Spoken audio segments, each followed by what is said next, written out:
The moment Lily walked into the Blackwood family estate for the first time, she felt the chill.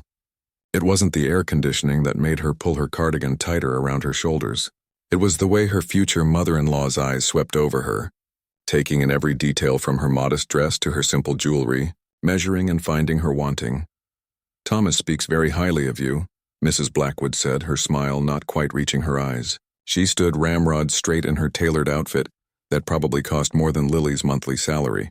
"Though I must say you're not what we expected for our son." Thomas squeezed Lily's hand and whispered, "Don't mind her. She'll warm up." But 6 years into their marriage, Mrs. Blackwood had never warmed up. If anything, the ice had only gotten thicker. Lily stirred her coffee and gazed out the kitchen window of their modest suburban home. The morning sun filtered through the curtains, creating dancing patterns on the countertop. Their house was nothing like the Blackwood estate with its sprawling gardens and marble floors. But it was theirs, or so she thought. The phone rang, pulling her from her thoughts. "Hello, dear," came the honeyed voice of her mother-in-law. "Is Thomas available?" "He's in the shower," Lily replied. "Can I take a message?" A pause. "No need. Just tell him his father and I need him at the estate this afternoon. Family business, family business. Code for no spouses allowed. Especially spouses like Lily, who came from the wrong side of the tracks, worked as a kindergarten teacher, and worst of all, according to the Blackwoods, couldn't give Thomas children." When Thomas emerged from the bathroom, hair still damp, Lily relayed the message. "Today? But we were supposed to look at that cabin rental for our anniversary," he said, frowning. "It's fine. We can do it another time." Thomas sat beside her and took her hands in his. "No, it's not fine. I'll call Mom and tell her we have plans." But Lily knew how this would play out. Thomas would call. His mother would say something about the family investments that needed immediate attention. His father would get on the phone and remind Thomas of his responsibilities as the sole heir to the Blackwood fortune. And Thomas, caught between his wife and his parents, would cave. 3 hours later, Lily sat alone at their kitchen table with rental listings spread before her. The cabin by the lake, the one with the red door and the wraparound porch that looked perfect for morning coffees, would probably be booked by someone else by the time Thomas returned. Her phone buzzed with a text. "Meeting running long. Having dinner with Mom and Dad. Don't wait up. Love you." Lily sighed and closed the rental website. Their 5-year anniversary would have to wait. Again. The next morning, Thomas returned with dark circles under his eyes and a strained smile. "I'm sorry about yesterday," he said, sliding a small velvet box across the breakfast table. "Peace offering?" Inside was a delicate silver bracelet with a small heart charm. It was beautiful, but Lily knew it hadn't been chosen by Thomas. It had Mrs. Blackwood's expensive taste all over it. "It's lovely," she said anyway, because she loved him and because she knew he was trying. "I've been thinking," Thomas said, refilling his coffee cup. "Maybe we should move closer to my parents." Lily nearly choked on her toast. "Closer? Why would we do that?" "Dad's not getting any younger. He wants me more involved in the family business." Thomas ran a hand through his hair, a nervous habit he'd had since college when they first met. "They found a house for us, actually. It's in their neighborhood." "A house they picked out?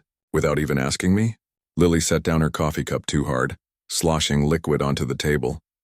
"Thomas, we agreed when we got married that we'd build our own life, not live in your parents' shadow." "It's not like that," he insisted. "It's a beautiful house, Lily. 3 times the size of this one, with a garden for your flowers and everything." "I don't care about the size," she said, voice rising despite her efforts to stay calm. "I care about your parents dictating our lives. When was the last time we made a major decision without their input?" Thomas's expression hardened. "They're my family, Lily. And what am I?" The question hung between them, heavy and unanswered. That night, Lily lay awake listening to Thomas's steady breathing beside her. She loved him deeply. His kindness, his laugh, the way he always remembered to bring home her favorite ice cream when she had a bad day. But loving Thomas meant being constantly tangled in the Blackwood family web. Mrs. Blackwood, who insisted Lily call her Mrs. Blackwood instead of by her first name even after 6 years, had a gift for making Lily feel inadequate. The Christmas she corrected Lily's table setting in front of everyone. The dinner parties where she introduced Lily as Thomas's wife without ever saying her name. The family photos where she positioned Lily at the edge easily cropped out. And Mr. Blackwood was no better, though his techniques were different. He spoke about the family legacy as if it were a living thing, something sacred that needed protection from outsiders. He never said directly that Lily was a threat to that legacy, but the implication was clear in every conversation about bloodlines and family traditions. 2 weeks later, they moved into the house the Blackwoods had chosen, just 3 streets away from the main estate. It was grand and cold, with high ceilings that made their voices echo and formal rooms they never used. Lily tried to make it theirs with colorful throw pillows and framed photos, but it remained stubbornly a Blackwood house, not their home. What Lily didn't know then, what she wouldn't discover until much later, was that the house wasn't even in their names. Like everything else, it belonged to the Blackwood Family Trust, controlled by Thomas's father. The first dinner in their new house was with the Blackwoods, of course. Lily spent the day cooking Thomas's favorite meal, wanting at least the food to feel like home. "You made pot roast?" Mrs. Blackwood's nose wrinkled slightly as she entered the dining room. "How homey. We usually have fish on Fridays. Mom, Lily makes the best pot roast you've ever tasted," Thomas said, placing a protective hand on Lily's back. Mr. Blackwood merely grunted and took his seat at the head of the table, their table, without being asked. During dinner, the conversation revolved around the family business, a topic that efficiently excluded Lily. She pushed food around her plate and nodded at appropriate intervals. "Thomas, your grandfather's portfolio needs restructuring," Mr. Blackwood said between bites. "I've set up meetings all next week." "Next week?" Lily couldn't help interrupting. "But we're supposed to visit my brother. His baby is being christened on Sunday." 3 pairs of Blackwood eyes turned to her. "I'm sure your brother will understand," Mrs. Blackwood said dismissively. "Family business comes first."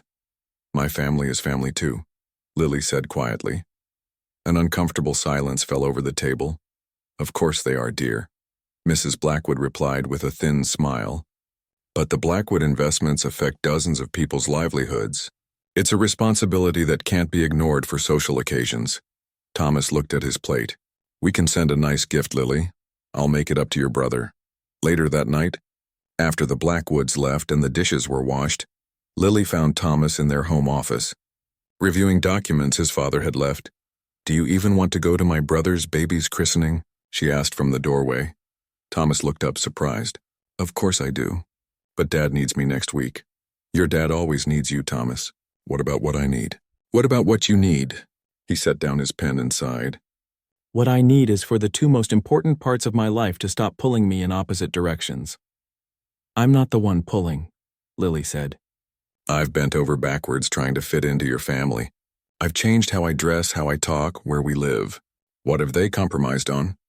Thomas had no answer for that. Months passed and the pattern continued. Every decision, from where they vacationed to what car Thomas drove, somehow involved the Blackwoods. Lily learned to pick her battles, to carve out small spaces that were just for her and Thomas. Their 8th anniversary dinner was at an expensive restaurant chosen by Thomas's mother, who insisted on joining them with Mr. Blackwood to make it special. As they clinked champagne glasses, Mrs. Blackwood made a toast, "To Thomas, our golden son, and to Lily," she added almost as an afterthought, "who has been persistent." That night, Lily cried in the shower where Thomas couldn't hear her. She was losing him inch by inch to his family's gravitational pull. But the next morning, Thomas surprised her with breakfast in bed and an envelope. "What's this?" she asked, opening it to find 2 plane tickets. "A trip, just us. No parents, no business calls, no interruptions," he said, looking more boyish and carefree than he had in years. "I told Dad I'm taking 2 weeks off, non-negotiable." For those 2 weeks in a small coastal town, they rediscovered each other. They talked about dreams they'd set aside, about the future, about standing together against the Blackwood tide. Thomas promised things would change when they returned. "One day," he said as they watched the sunset from their balcony, "all of the Blackwood fortune will be mine. And I promise you, Lily, we'll use it to build the life we want, not the one my parents planned." Lily believed him because she needed to, because the alternative was giving up on the man she loved. She didn't know then how the Blackwoods had already ensured that one day would never come for her, or what lengths they would go to keep her from what they saw as their money. She didn't know that years later, she would stand in a cemetery reading words carved in stone that would change everything. Words that would finally give her victory over the family that had tried so hard to push her out. But that moment was still far away. For now, there was just Thomas's arm around her shoulders, his promises in her ear, and the setting sun painting the sky in colors of hope. Life settled into an uneasy rhythm after Lily and Thomas returned from their getaway. For a while, Thomas kept his promise. He turned down dinner invitations from his parents, stopped taking their calls during date nights, and even missed a crucial business meeting to attend Lily's school fundraiser. Mrs. Blackwood's response was swift and calculated. She began showing up at their house unannounced, often with folders of paperwork that urgently needed Thomas's attention. She called Lily directly when Thomas didn't answer his phone, her voice dripping with barely concealed disdain. "He's not answering, and his father is quite concerned," she would say.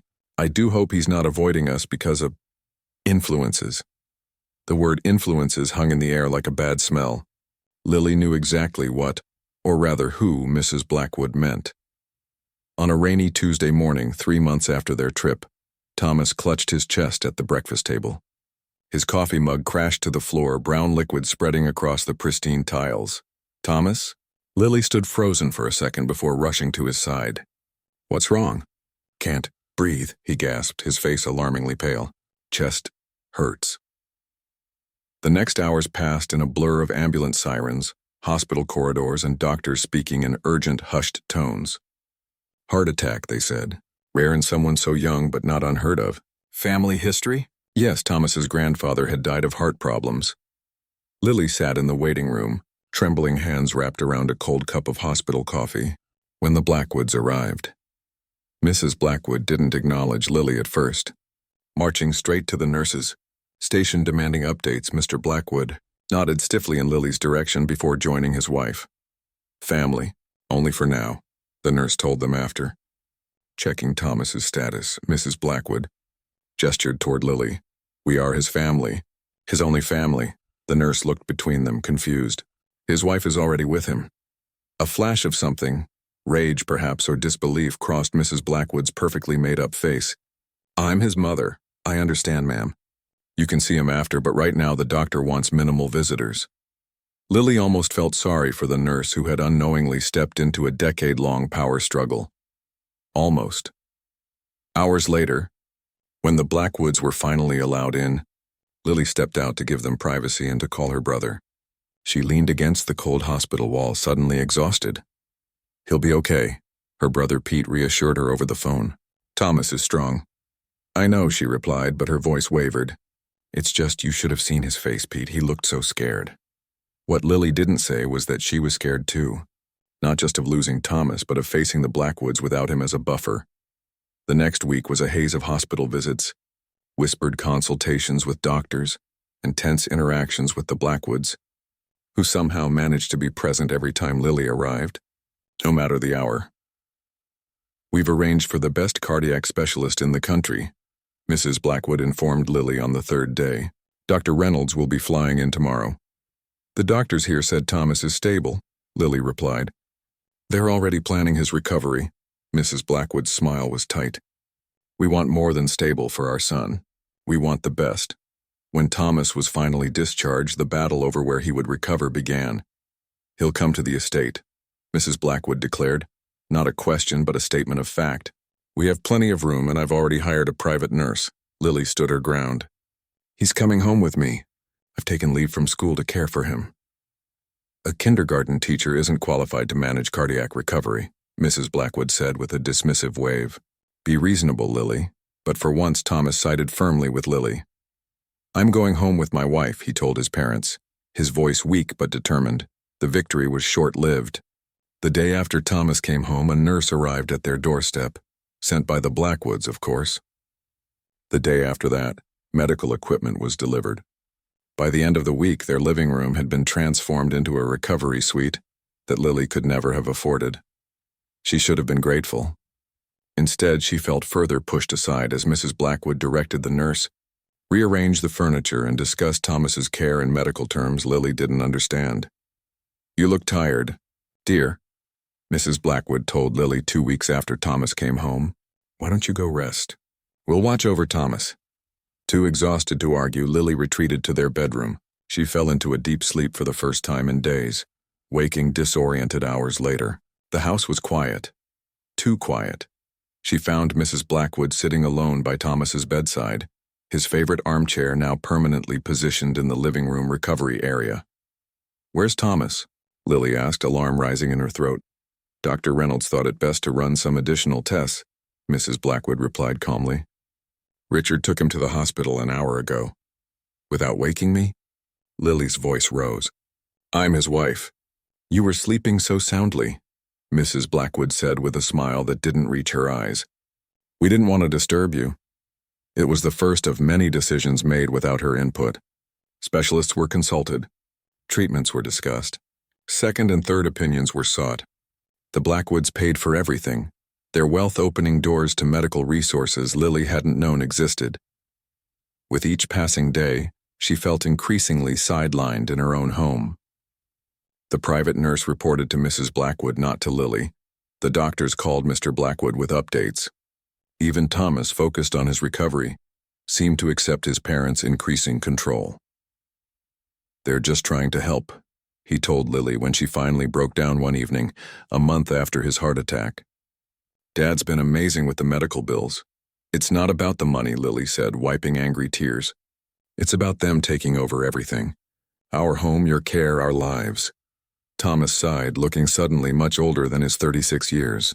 "What choice do we have, Lily? We could never afford all this on our own." The words stung because they were true.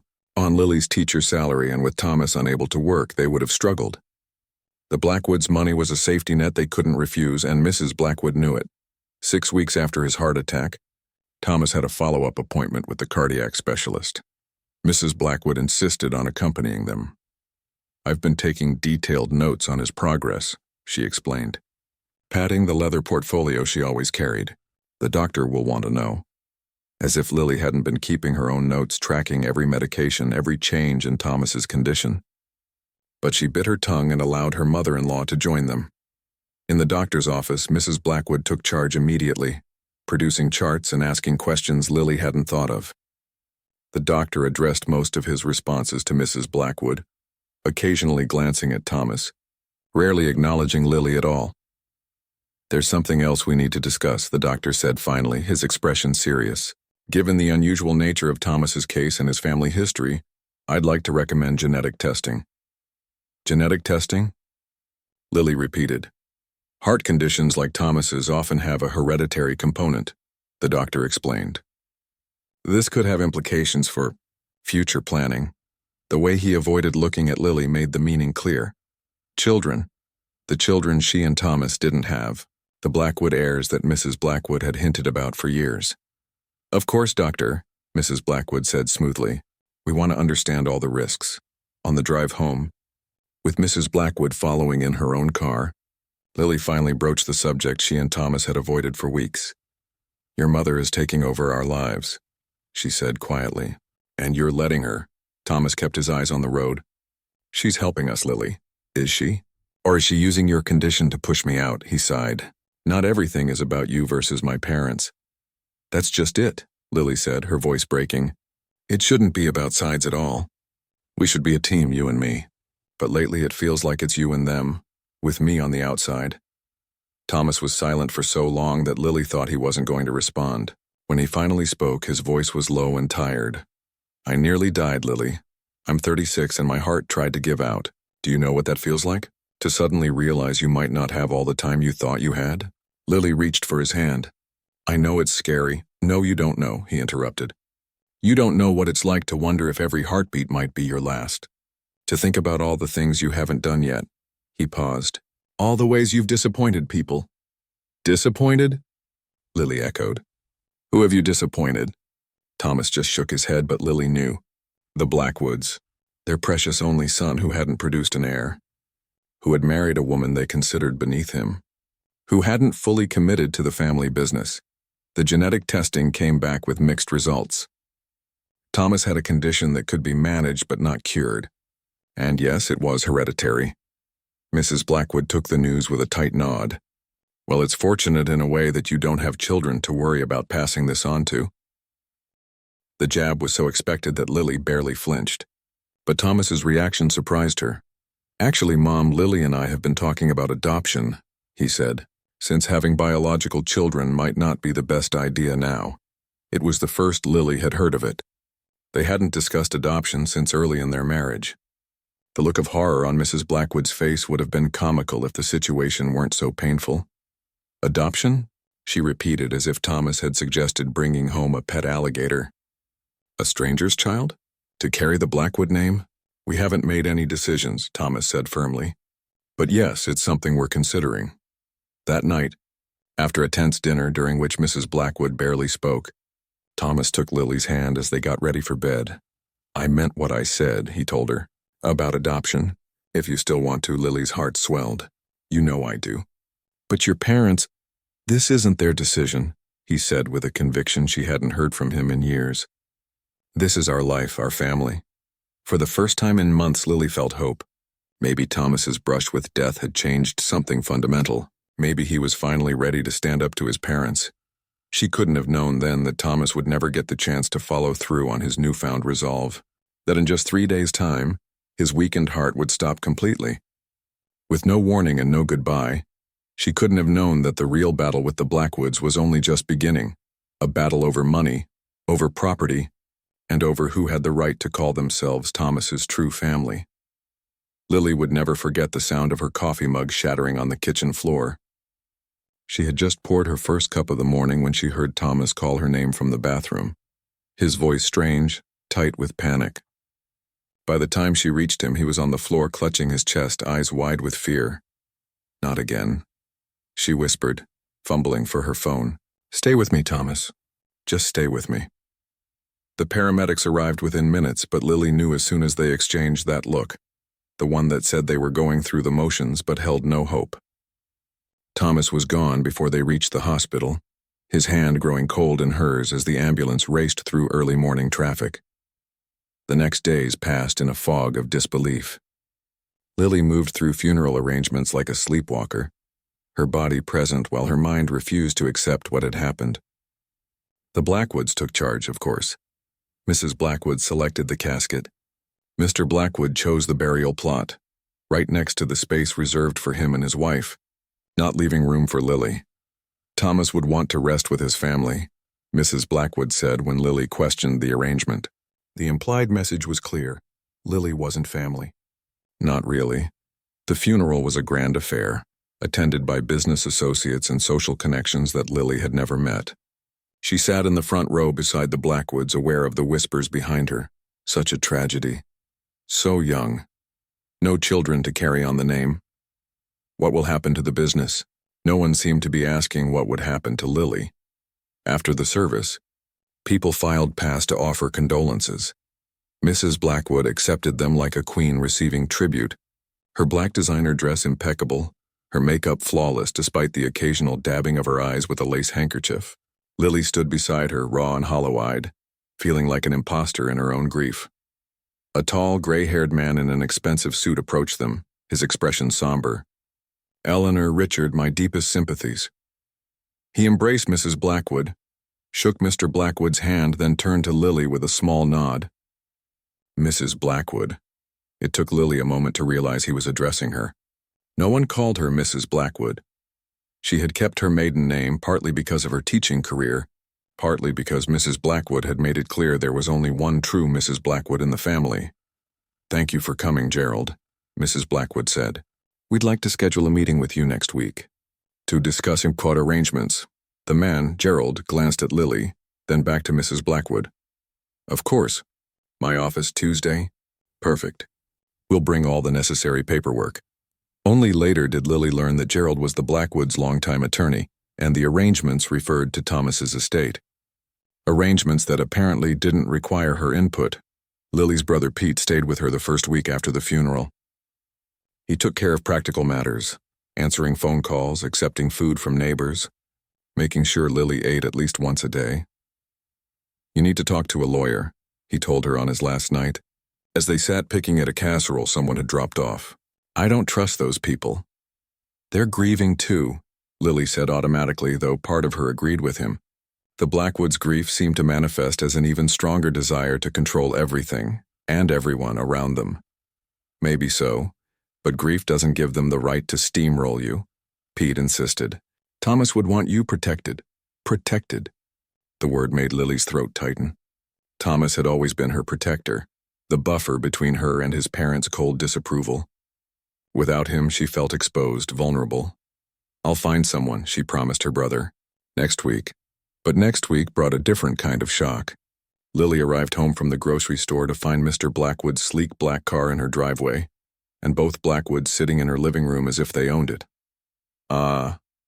Lily, Mrs. Blackwood said, rising from the couch, the same couch where Thomas had spent his recovery. We need to discuss some important matters. Mr. Blackwood remained seated, his face impassive. On the coffee table lay several folders and what looked like legal documents. What matters? Lily asked, setting down her grocery bags. Financial matters, Mrs. Blackwood replied. Please sit down. Lily remained standing. I'd rather you call first next time. I wasn't expecting company. A flicker of annoyance crossed Mrs. Blackwood's perfect features. This isn't a social call, Lily. This concerns Thomas's estate. Shouldn't we discuss this with the lawyers present? Both yours and mine? Mrs. Blackwood's eyebrows rose. You've retained an attorney. Not yet, Lily admitted. But I plan to. That won't be necessary. Mr. Blackwood spoke for the first time, his deep voice filling the room. Everything has already been arranged. A cold feeling spread through Lily's chest. What does that mean, arranged? Mrs. Blackwood gestured to the papers. Thomas signed a trust agreement years ago. All his assets, the investments, the properties, his portion of the family business, everything reverts to the Blackwood family trust upon his death. Lily stared at them. That can't be right. We're married. I'm his wife, his next of kin. Yes, well, Mrs. Blackwood said with a thin smile. Marriage doesn't automatically override legal documents executed before the union. The trust was established when Thomas turned 25, long before he met you. But we've been married for 10 years. Surely that counts for something. Mr. Blackwood leaned forward. The house you're standing in is owned by the trust, Lily. The car you drive is owned by the trust. The accounts that pay your bills are controlled by the trust. He paused. A trust that now, with Thomas gone, is solely administered by us. The room seemed to tilt. Lily gripped the back of a chair to steady herself. You're saying I have nothing? Not nothing, Mrs. Blackwood said almost kindly. We're prepared to offer you a generous settlement. A small apartment, a modest allowance, in exchange for your cooperation, of course. Cooperation with what? No legal challenges. No messy public disputes. A clean break. Lily looked between them. These people who had never accepted her, never wanted her in their son's life, and now wanted to erase her completely. I need to think, she said finally, and I need to talk to a lawyer. Mrs. Blackwood's face hardened. Don't make this difficult, Lily. You never had a claim to the Blackwood fortune. Thomas understood that, did he? Lily's voice rose. Did he understand that you were planning to leave his wife with nothing if he died? Because we talked about our future, about adoption, about building our family. He never mentioned that all of it could be taken away by you. Thomas knew his responsibilities to the Blackwood legacy. Mr. Blackwood said flatly, whatever fantasies you shared, the reality is that the family wealth is protected. Lily felt something snap inside her, grief giving way to rage. Get out, she said quietly. Get out of my house now! The Blackwoods exchanged a look. This isn't your house, Mrs. Blackwood reminded her. But we'll give you time to adjust to the situation. We expect to hear from you within the week. After they left, Lily sank to the floor among her scattered groceries and finally allowed herself to break down completely. She cried for Thomas, for the future they'd planned, for the cruel reality that was nothing like what she'd imagined. When the tears finally subsided, she picked up her phone and called the only lawyer she knew, Amy Chen, a mother from her kindergarten class who had always been kind to her. I need help, Lily said when Amy answered. I think I'm about to lose everything. Amy agreed to meet her the next day. She listened to Lily's story with growing concern, asking occasional questions and taking notes. This isn't my area of expertise, she admitted when Lily finished, but I know someone who specializes in estate disputes. His name is David Winters, and he's not afraid to go up against big money. David Winters' office was nothing like Gerald's plush suite. It was small, cluttered with books and files, the furniture worn but comfortable. David himself was a surprise, younger than Lily expected, with rumpled clothes and intense eyes that missed nothing. "The Blackwoods," he said after hearing her story. "I know them by reputation. Old money, old power, old connections. Do I have any chance?" Lily asked bluntly. David leaned back in his chair. "It depends on several factors. When exactly was the trust created? Were there amendments after your marriage? Did Thomas have any assets outside the trust? Did he leave a will?" "I don't know," Lily admitted. "Thomas handled all the financial matters." It seemed naive now, that separation of responsibilities. She had managed their daily expenses while Thomas dealt with investments, taxes, long-term planning, all, she now realized, with his parents' guidance. "We'll need to request documents," David said. "If they resist, we can file for discovery through the court. It won't be quick and it won't be cheap." "I don't have much money," Lily said, embarrassed. "Most people fighting over inheritances don't," David replied with a small smile. "We can work something out. Contingency, perhaps." Over the next weeks, Lily discovered just how thoroughly the Blackwoods had planned. The house was indeed owned by the trust. The car was leased through a company controlled by the trust. Even their joint checking account, she learned, was regularly funded by transfers from a trust account. "They've been managing Thomas like an asset his entire adult life," David said after reviewing the documents they'd obtained. "And by extension, managing you too.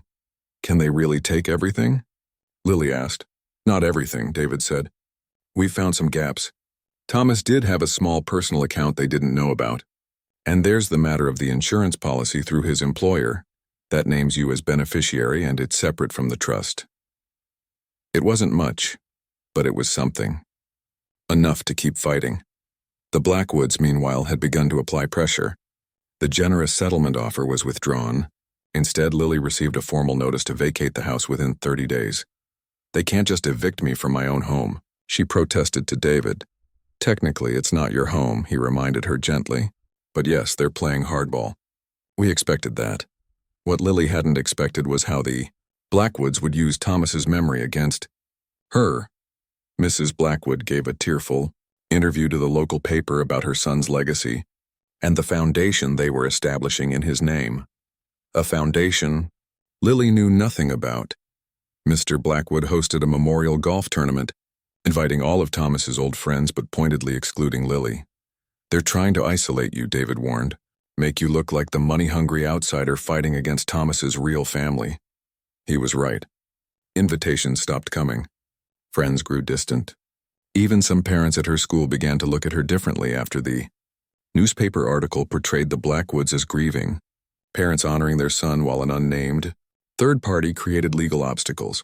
Through it all, Lily clung to her memories of Thomas, the real Thomas, not the Blackwood heir, but the man who had loved her, who had finally begun to stand up to his parents. She refused to believe he would have willingly left her with nothing. 6 months after Thomas's death, as the legal battle dragged on, David called with news. His voice was tense with excitement. "We found something," he said. "Something big. Can you come to the office today?" When Lily arrived, David spread several documents across his desk. "These are from Thomas's grandfather's estate," he explained, "Jacob Blackwood. We requested them as part of the expanded discovery, and the Blackwoods' lawyers fought hard to keep them sealed. Now I know why." "What am I looking at?" Lily asked, scanning the dense legal text. "The original Blackwood Trust," David said.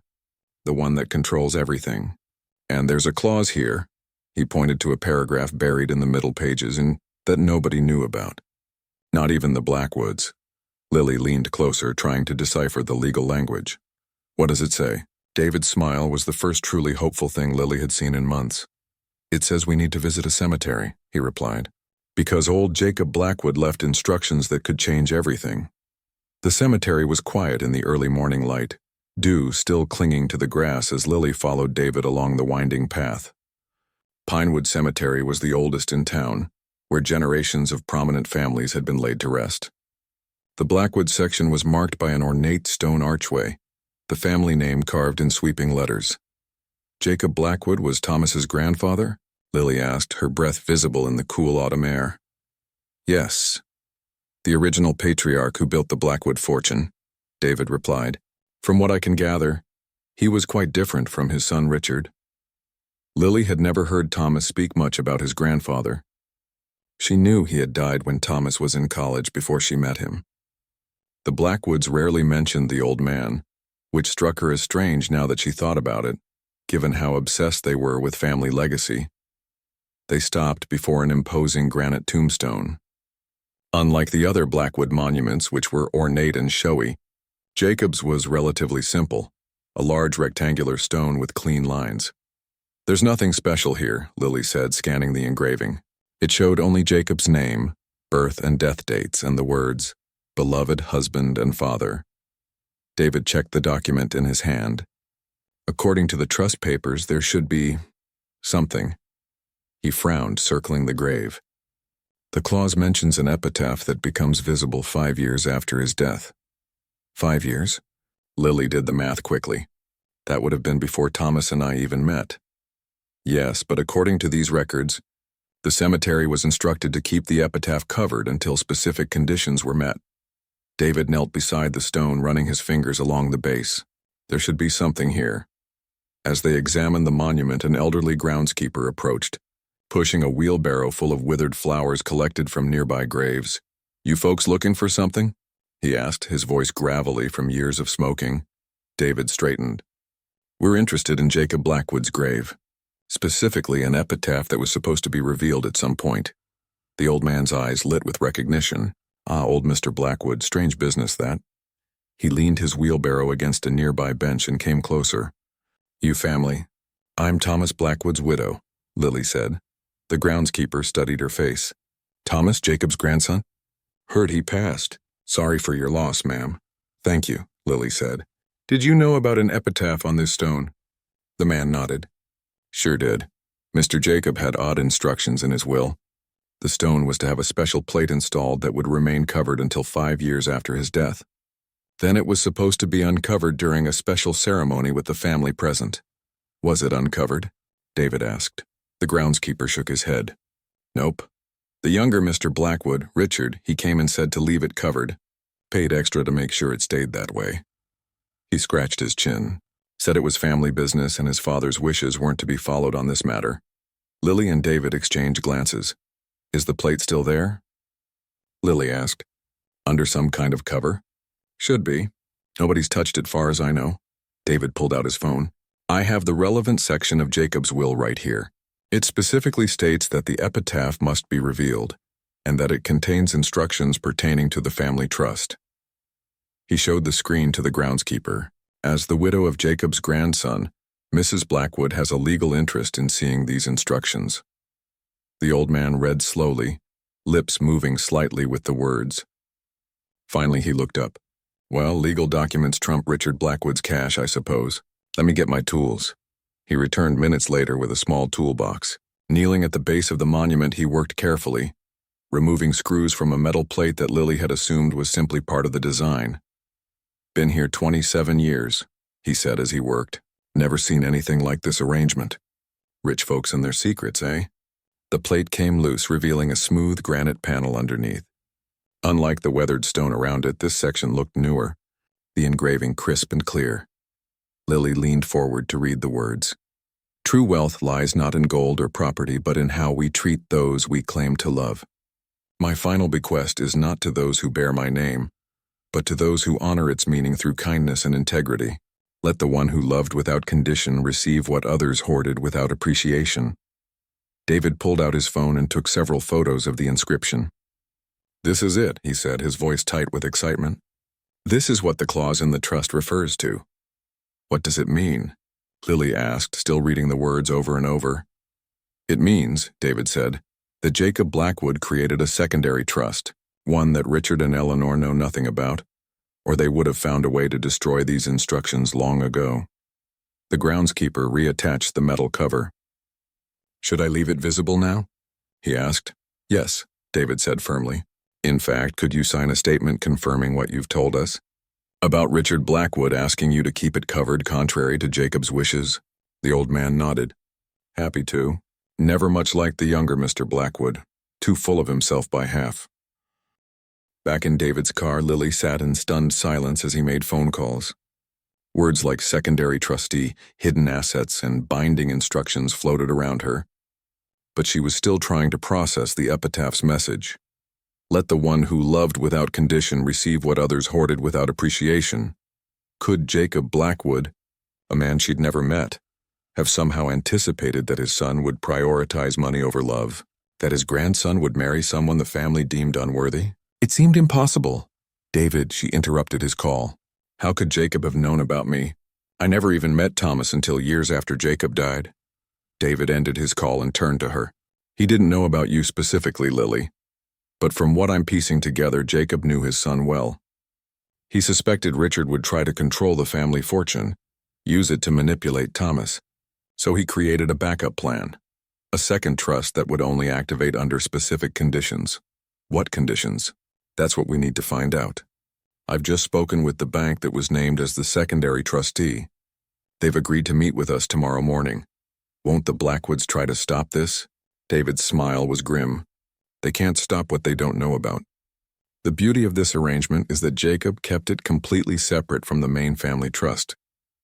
Different bank, different law firm, different trustees. For the first time since Thomas's death, Lily felt a flicker of hope.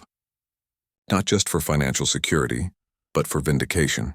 Perhaps someone in the Blackwood family had valued love over money after all. The next morning, they met with Harold Phillips, a senior trust officer at First National Bank. Unlike Gerald, the Blackwoods' slick attorney, Harold was rumpled and direct, with reading glasses perched on his nose and a tendency to get straight to the point. I've been waiting for someone to come about this for years, he said after introductions.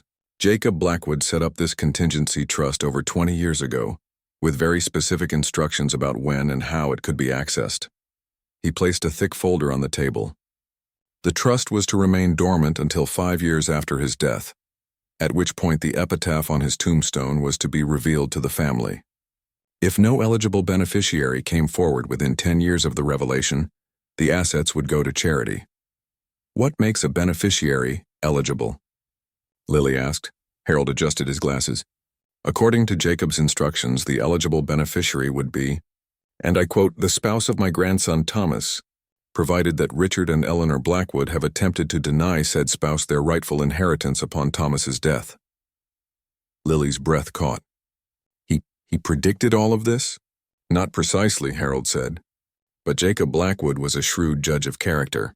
He saw how his son Richard treated his own wife, as a possession rather than a partner. He worried that Richard would raise Thomas with the same values, and that the Blackwood fortune would continue to be used as a weapon rather than a blessing. How much? David started, then cleared his throat. What assets are we talking about in this secondary trust? Harold opened the folder. Jacob Blackwood was smarter than his son ever gave him credit for. While Richard believed he controlled the entire family fortune, Jacob had quietly diversified. The primary Blackwood trust that Richard controls holds approximately 40% of the total family wealth. And the rest? David asked. The remaining 60% is here, Harold said, tapping the folder. Held in this contingency trust, it includes the original family home, controlling interest in the core Blackwood businesses and investment portfolios that have been quietly growing for 2 decades. Lily felt dizzy. Why would Jacob do this? Split the family wealth this way? Jacob left a letter explaining his reasoning, Harold said, pulling out a sealed envelope. It was to be given to the eligible beneficiary once they were identified. He handed it to Lily. That would be you, Mrs. Blackwood. With trembling fingers, Lily opened the envelope. Inside was a letter written in a strong, clear hand. To the person reading this letter, we have never met, but I know something important about you. You loved my grandson Thomas for himself, not for the Blackwood name or fortune. How do I know this? Because if you were after money, you would have found a way to appease Richard and Eleanor rather than fight for what is rightfully yours. I built the Blackwood fortune from nothing. My son Richard was raised in privilege and came to believe that wealth was his birthright, rather than a responsibility. I watched him become cold, calculating, using money to control rather than to nurture. I feared he would teach these same values to Thomas.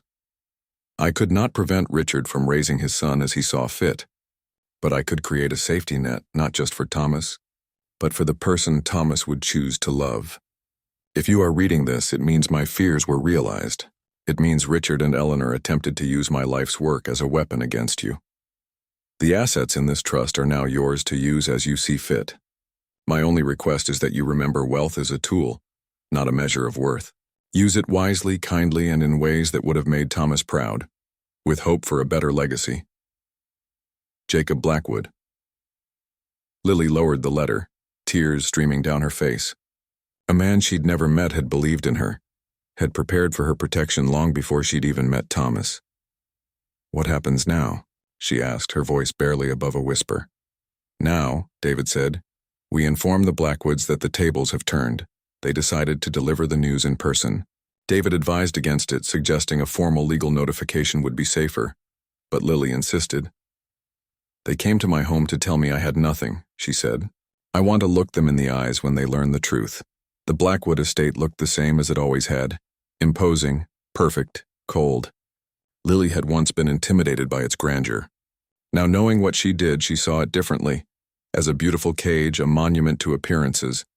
The housekeeper showed them into the formal living room, surprise evident on her face at Lily's presence. Minutes later, Richard and Eleanor entered, their expressions shifting from annoyance to wariness when they saw David.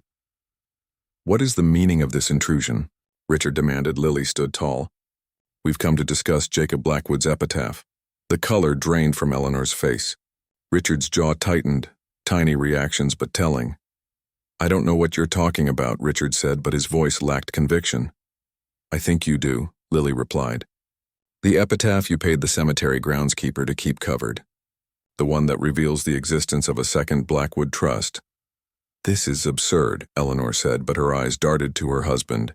David placed a folder on the coffee table. "We've met with Harold Phillips at First National. We've seen the trust documents. We know everything." Richard's face had turned an alarming shade of red. "My father was not in his right mind near the end.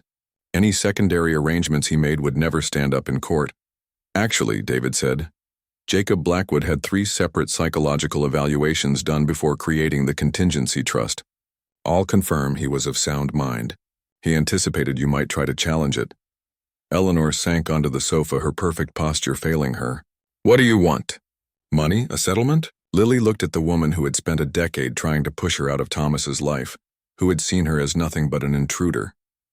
"I don't want a settlement," she said quietly. "According to the trust terms, I now control 60% of the Blackwood assets, including this house." Richard made a choking sound. "Impossible." "It's quite possible," David said, "and legally binding." Jacob's instructions were very specific. Eleanor looked up at Lily, real fear in her eyes for the first time.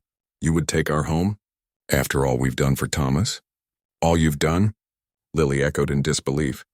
"You controlled him. You undermined our marriage. You tried to leave me with nothing when he died." "We were protecting the family legacy," Richard insisted. "No," Lily said. "You were protecting your control. There's a difference." She took a deep breath. "I haven't decided what to do about this house yet. But I wanted you to know that things have changed. Jacob left me a letter explaining why he created the second trust. He saw how you used money as a weapon, and he wanted to make sure it couldn't happen to Thomas or to me." She turned to leave, then paused at the doorway. "Thomas never knew about any of this. He died believing his father controlled everything. I wonder how different our lives might have been if he had known the truth." As they walked back to David's car, Lily felt lighter than she had in months. The future was suddenly full of possibilities instead of threats. "What will you do?" David asked as they drove away from the estate. Lily watched the Blackwood house recede in the side mirror. "I don't know yet. But whatever I decide, I want it to honor both Thomas and his grandfather." She smiled slightly. "And I want it to be something that would make the Blackwoods absolutely furious." David laughed. "I have a feeling Jacob would approve of that approach." For the first time since Thomas's death, Lily laughed too. She could almost imagine Thomas laughing with her, free at last from his parents' manipulations. And somewhere, she liked to think, Jacob Blackwood was smiling as well. 1 year later, Lily stood at the edge of the newly constructed playground watching as children raced across the brightly colored equipment. Their laughter filled the crisp autumn air, a sound that still brought a bittersweet ache to her heart. Thomas would have loved this, The joy, the energy, the sense of community. Mrs. Blackwood. Lily turned to find a young mother approaching, pushing a stroller with one hand while holding a toddler's hand with the other. "Please call me Lily," she said with a smile. After everything that had happened, she had finally embraced the Blackwood name, not because of its status or wealth, but because it connected her to Thomas and, unexpectedly, to his grandfather Jacob. "I just wanted to thank you," the woman said. "This playground has been life-changing for us. My son has special needs, and before you built this adaptive playground, there was nowhere in town he could play safely with other kids." Lily knelt down to the toddler's level. "Are you having fun today, buddy?" The little boy nodded shyly, then pointed excitedly to the special swing designed for children with mobility issues. "Go ahead," his mother said, and he took off as quickly as his leg braces would allow. "The Thomas Blackwood Memorial Park was the least I could do," Lily said, straightening. "My husband always believed every child deserves a chance to just be a kid." What she didn't add was that it had given her immense satisfaction to convert the Blackwood's prized 5-acre garden estate, the one they had planned, to build their retirement mansion on, into a public park. Richard and Eleanor had been furious when they learned of her plans, especially when they discovered she had named it after Thomas rather than the Blackwood family as a whole. "You're ruining prime real estate," Richard had sputtered when she informed them. "That land has been in the Blackwood family for generations. And now it will serve the community for generations," Lily had replied calmly. Something Thomas would have appreciated far more than another empty mansion. The park was just one of many changes Lily had implemented in the year since discovering Jacob's hidden trust. With David's help, she had restructured the Blackwood businesses, focusing on sustainable practices and employee benefits that Richard had always deemed unnecessary expenses. She had established a scholarship fund for local students, priority given to those whose families couldn't afford college tuition, and perhaps most satisfying of all, she had converted the main Blackwood estate into a community center and art gallery, with the formal gardens open to the public year-round. Eleanor had nearly fainted when Lily outlined her plans for the family home. "You can't possibly expect us to live with the rabble touring our private residence," she had exclaimed. "Of course not," Lily had replied. "I've purchased a lovely condo for you and Richard in the senior living community downtown. 3 bedrooms, excellent security, and walking distance to the hospital, which seems prudent at your ages." It was petty, perhaps, but after a decade of the Blackwoods' thinly veiled insults and manipulations, Lily had allowed herself that small revenge. The condo was beautiful and far more than generous, but it wasn't the Blackwood estate. And that was the point. Now as Lily walked through the park that bore Thomas's name, she felt a sense of peace that had eluded her since his death. She had honored him, not with cold monuments or self-serving foundations like his parents had planned, but with projects that genuinely helped people. Her phone buzzed with a text from David. "Don't forget, dinner at 7. Anna's making her famous lasagna and the kids are excited to see their favorite aunt." Lily smiled. David and his wife Anna had become more than her lawyer and friend. They were like family now. Their children called her Aunt Lily, and their weekly dinners had become a cherished routine. Family. Such a simple word, but one that had taken on new meaning for Lily. The Blackwoods had spent years making her feel like an outsider, someone unworthy of their precious family name. Now she understood that family had nothing to do with bloodlines or inheritance. It was about who showed up, who cared, who loved unconditionally. As she headed toward her car, Lily spotted a familiar figure sitting on a bench near the playground entrance, Eleanor Blackwood, ramrod straight despite her 73 years. Watching the children play with an unreadable expression, Lily hesitated, then changed direction and approached the bench. "Eleanor, this is a surprise." The older woman's lips tightened. "I wanted to see it for myself, what you've done with our land." Lily sat beside her, leaving a careful distance between them. For several minutes they watched the playground in silence. "He would have liked this," Eleanor finally said, her voice barely audible over the children's laughter. "Thomas?" "No, Jacob." Eleanor's hands tightened around her designer handbag. "He was always too sentimental about community." Richard could never understand it. It was perhaps the closest thing to approval Eleanor would ever offer. Lily accepted it with a nod. "Why did you hate me so much?" she asked. The question that had lingered for years finally finding voice. From the very beginning, before you even knew me.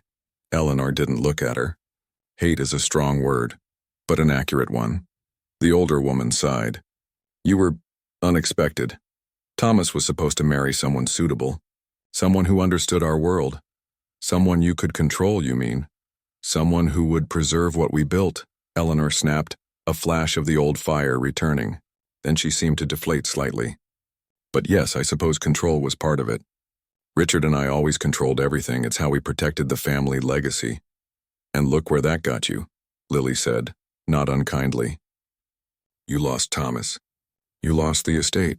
You lost the businesses. All because you couldn't accept that Thomas made his own choice. Eleanor was silent for a long moment. We didn't lose Thomas, she said finally. He died. There's a difference.